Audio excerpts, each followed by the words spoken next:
Okay, now we're going to talk about, let's see, we're up to solution number 4, and I've gone back to the code that I had written for solution number 1, and the point of this solution is to learn how to write this for loop in as a list comprehension. Pretty much every time you have a for loop, you can and maybe even should replace it with a list comprehension. So let's explore how we would do that. I'm going to leave this code here, and the idea, what's going on here pretty much every time I have a for loop, is that I create some sort of container. Here I've called it new text, and I'm iterating over something, and then I'm somehow modifying that container. So here new text is getting appended some value. You remember I could write this as a plus equal. It's another way to write the .append method. So if I'm going to rewrite this as a list comprehension, it's going to look something like new text is going to be equal to something that happens in this block. And if we look at the solution in the book, it's pretty compact. And what we have going on here is we have these 3 branches are being rewritten as if expressions instead of if statements. So the way this works is what we want to say is we want to return our vowel. Okay, first we have to say for char in text so that we have our char. So for char in text, we want to return the vowel argument if the character is in A, E, I, O, U.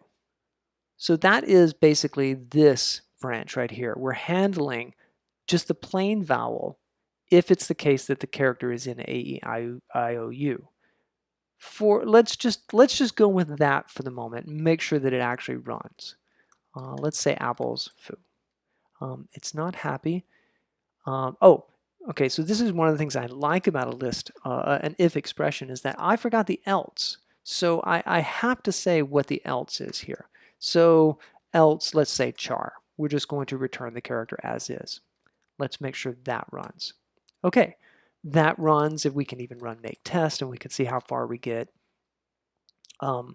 It seems to get it handles all of the vowels, all the lowercase vowels, but it does not handle the uppercase vowels, so which is exactly what we have here.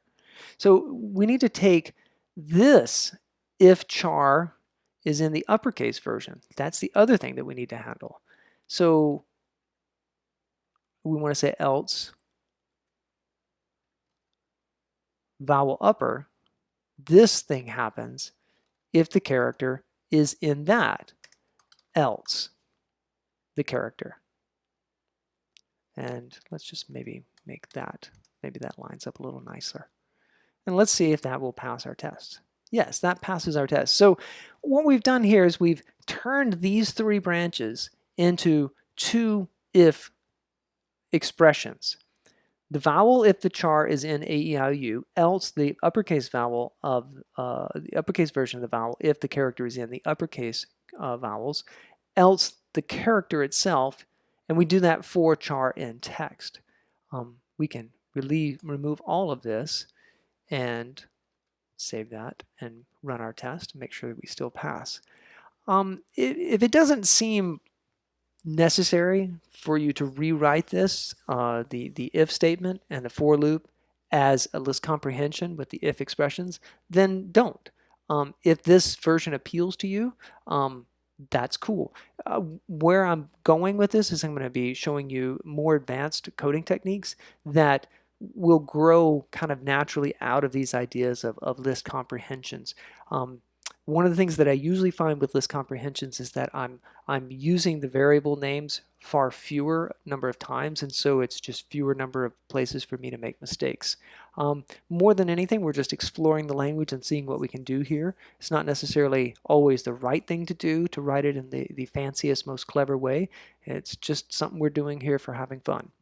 Okay, we will talk about yet another solution in the next video.